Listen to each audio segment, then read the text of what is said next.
Last हमने complete किया था प्रोजेक्टाइल मोशन। उसमें हमने कुछ फॉर्मूलाज डिराइव की थी, याद हो तो।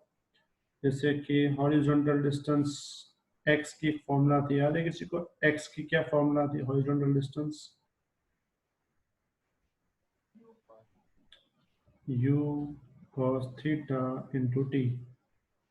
उसके बाद वर्टिकल डिस्टेंस था y is equal to u sine into t minus half g t square.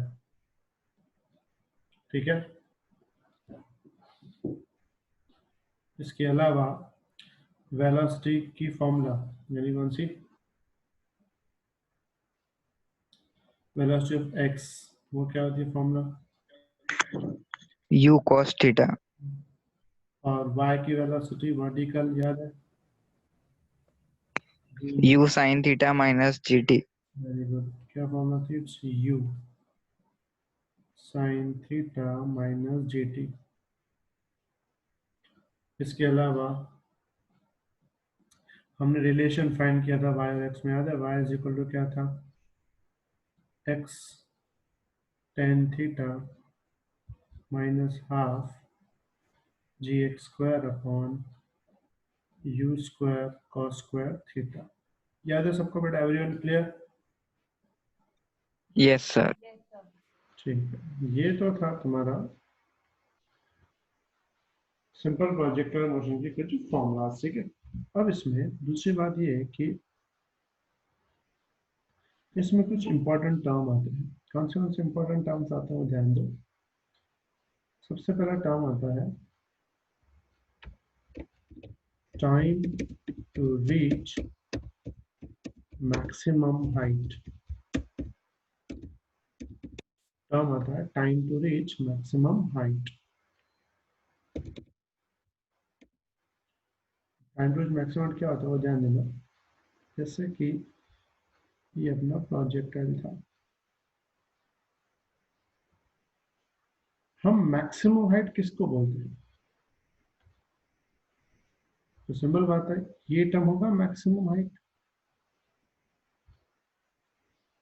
समझ में आई बात? क्योंकि इससे ज्यादा तो हाइट यस। है ही नहीं। तो यहाँ पूछा हुआ है कि यहाँ से लेकर यहाँ तक का जो टाइम होता है ना, मतलब यहाँ से लेके यहाँ तक का जो टाइम होता है उसको बोलते हैं time to reach maximum height t m. तो मैक्सिमम हाइट तक पहुंचने के लिए टाइम, अभी टाइम फाइंड कैसे करेंगे हम लोग?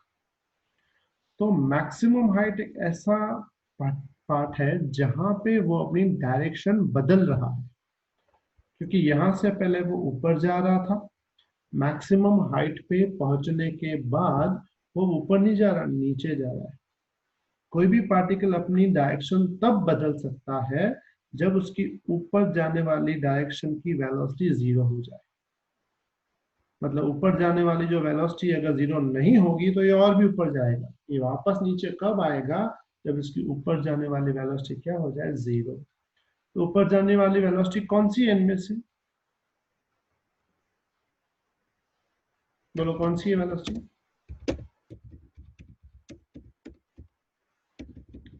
ये ऊपर यानी वर्टिकल वाली वेलोसिटी कौन सी है? एक्स है कि वाई है? y मतलब क्या लिखेंगे? At maximum height vertical velocity of particle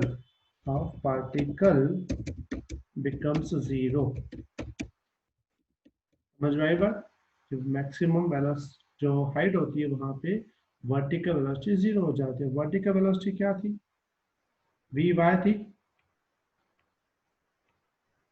we y is equal to u sine theta minus g t. अगर हम वी वाई की जगह जीरो डाल दें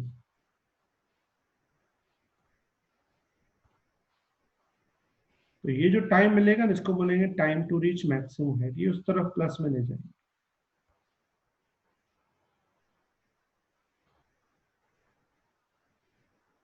तो बोलो टीएम क्या आएगा?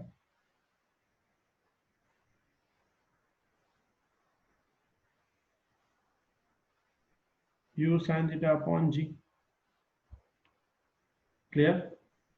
The time to reach maximum height जो है वो क्या बन जाएगा, u sin theta upon g। Got it? कोई डाउट बेटा यहाँ तक? No sir. तो no u sir. Time to reach maximum height हमको मिल गया। तो याद रखना, मैं ऊपर जाने मतलब मैक्सिमम हाइट तक पहुंचने के लिए जो टाइम है वो कितना होना चाहिए, tm जितना। Got it? उसमें u पता है, थीटा पता है और g पता है। सेकंड जो चीज आती है मैक्सिमम हाइट, इसको हम दूसरी भाषा में बोलते हैं कैपिटल H। मतलब ये जो यहाँ से यहाँ तक का डिस्टेंस है वो मैक्सिमम हाइट होता है। पूछते हैं कि मैक्सिमम हाइट कितनी होगी किसी भी पार्टिकल की, h कितना होना चाहिए। तो मुझे बताओ h जो है कौन सा डिस्टेंस है, हॉरिजॉन्टल डिस्टेंस है कि वर्टिकल डिस्टेंस वर्टिकल। वर्टिकल। है? वर्टिकल फॉर्मूला हमने पढ़ी हुई है, y is equal to u sine theta into t minus half g t square. उसमें जो t है ना, अगर हमें y की जगह h चाहिए तो t भी हमें कौन सा डालना पड़ेगा, यहाँ से यहाँ तक पूरा डालना पड़ेगा। तो t की जगह हम tm डाल देंगे। तो u sine theta into t m minus half g t m square. The time tm के बराबर होगा तो ही वाई एच होगा, नहीं तो वाई एच नहीं होगा। ठीक है? h same, u same, sine theta same. tm की वैल्यू हमने अभी भी डिराइव की, क्या फॉर्मूला थी, u sine theta upon g minus ये नीचे लिखता हूं मैं हाफ जी टी स्क्वायर है। तो टी स्क्वायर की जगह ये डाल देंगे तो ये बन जाएगा u square sine square upon g square. तो h is equal to formula बन जाएगी u into u u square sine into sine sine square upon g minus, इसमें देखो u square as it is, sine square as it is, नीचे 2 भी आएगा और ऊपर एक g है, नीचे जी स्क्वायर, तो एक ही g बचे। समझ में आए बेटा बस सबको बात? तो इसको ऐसे लिख सकते हैं u square common, sine square common, g भी कॉमन, मिलेगा 1 माइनस 1/2। मुझे बताओ 1 में से अगर 1/2 माइनस करेंगे क्या बचेगा? 1/2। h इज इक्वल टू बन जाएगा u square sine square theta upon 2g। तो मैक्सिमम हाइट की जो फॉर्मूला मिलेगी वो क्या मिलेगी, h is equal to u square sine square theta upon 2g। आई बात समझ में? तो ये दो चीजें हैं, एक है time to reach maximum height, दूसरा है मैक्सिमम हाइट। लिख लो फास्ट, लिख के मुझे मैसेज करो। ठीक है? तो ये दो हमने चीजें पढ़ी, time to reach maximum height और मैक्सिमम हाइट। इसमें दो और चीजें आती हैं, वो भी एक बार देख लो।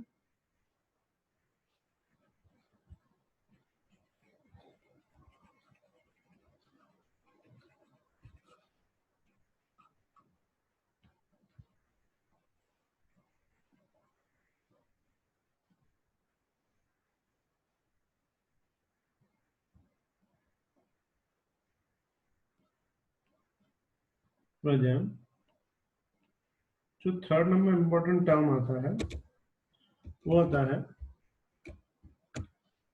Time of flight. Time of flight का मतलब होता है कि पार्टिकल कितनी देर तक हवा में रहा, यहां से यहां तक का पूरा जो टाइम होता है उसको बोलते हैं टाइम ऑफ फ्लाइट। तो मुझे बता सकते हो टाइम ऑफ फ्लाइट कैसे फाइंड करेंगे?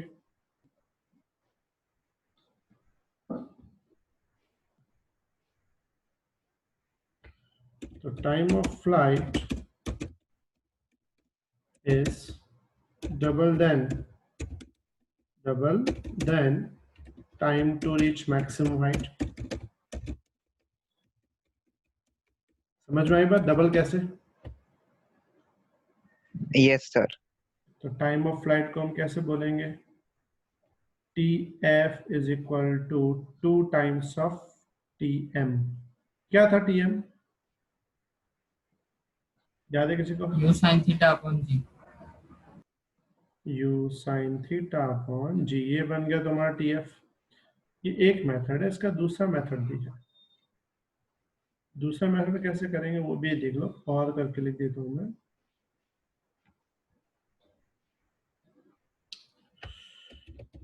In time interval of time of flight, the vertical displacement of particle becomes zero। ये समझ में आया? क्योंकि टाइम ऑफ फ्लाइट में वो क्या होगा, जहां से निकलेगा वापस, मतलब वर्टिकल हाइट सेम आएगी। यहाँ पे जो हाइट होगी यहाँ पे वही हाइट होगी, तो उसका जो वर्टिकल डिस्प्लेसमेंट है वो क्या हो जाएगा, जीरो। अब मुझे बताओ इसमें एक्स और वाई में से वर्टिकल डिस्प्लेसमेंट कौन सा है? y। y is equal to u sin theta into t minus half g t square. ठीक है, y को कर देंगे zero, t minus half g t square. अब जो हाफ जी टी स्क्वायर उसको प्लस में ले जाते हैं, तो हाफ जी टी स्क्वायर क्या आएगा, u sin theta into T. ठीक है, यहां तक किसी को कोई डाउट? तो अगर मैं सिर्फ एक टी कैंसिल कर दूं, क्योंकि एक साइड टी है एक साइड टी स्क्वायर है, तो एक टी कैंसिल हो जाएगा, तो स्मॉल टी क्या बचेगा, लिख सकते हैं 2u sin थीटा अपॉन जी। आ गया सेम। मतलब टाइम ऑफ फ्लाइट तुम दो तरीके से भी एक्सप्लेन कर सकते हो, या तो टीएम का डबल या फिर ऐसे। कोई डाउट बेटा इसमें? Everyone clear? Yes sir. Sir हाँ बेटा, बोलो बोलो। सर एग्जाम में कौन सी मेथड करने की? मोस्टली और वाली, थोड़ी बड़ी देखिए ना। Okay sir. दूसरा आता है एक टर्म, इट्स कॉल्ड रेंज। इसको हम दूसरी भाषा में बोलते हैं कैपिटल आर, रेंज। रेंज क्या होता है? हॉरिजॉन्टल डिस्टेंस, इसको बोलते हैं एक्स, या आर भी बोलते हैं। तुम उसको क्या बोलते हैं, total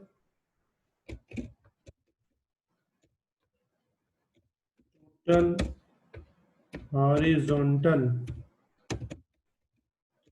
distance traveled by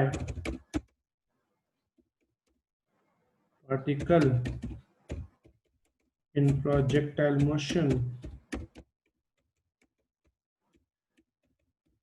is known as range।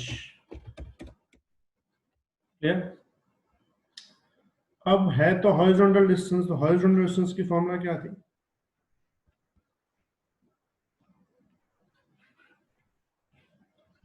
अगर तुम्हें x is equal to R बनाना है तो तुम्हें t is equal to T F बनाना पड़ेगा, क्योंकि रेंज मतलब पूरा डिस्टेंस, तो टाइम भी पूरा चाहिए।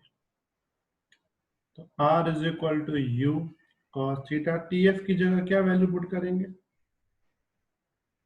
2u sin theta upon g। तो फॉर्मूला क्या बन जाएगी, r is equal to u square 2 sin theta into cos theta upon g। एक फॉर्मूला होती है मैथ्स में, वो तुम लोग याद रख लेना, sine 2 times of theta is equal to होता है 2 sin theta cos theta.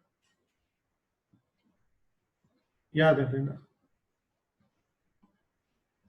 Sign double of theta is equal to होता है 2 sin थीटा cos थीटा। मतलब अगर लिखा हो साइन 60, तो हम उसको लिख सकते हैं 2 इंटू साइन 30 इंटू cos 30। मतलब यहाँ जो एंगल होगा वहां इतना आधा एंगल आएगा। अगर तुम लेफ्ट वाले की वैल्यू निकालो, राइट वाले की वैल्यू निकालो, सेम आएगी। बोले ट्राई करके देखो। साइन 60 क्या होता है, √3/2। तो लेफ्ट वाले साइड तो √3/2 आ गया। अब हम राइट साइड आते हैं। टू sin 30 क्या होता है? 1/2 और cos 30? √3/2 तो देखो ये तो था अपना √3/2, ये है 2, ये है 1/2, ये √3/2। तो ध्यान से अगर तुम देखो तो 2 कैंसिल, सिर्फ क्या बचेगा? √3/2। तो इसका मतलब RHS इज इक्वल टू क्या है? LHS। तो याद रखना sin 2 थीटा मतलब 2 times of theta is equal to 2 sin theta into cos theta. तो यहाँ भी देखो है 2 sin theta into cos theta.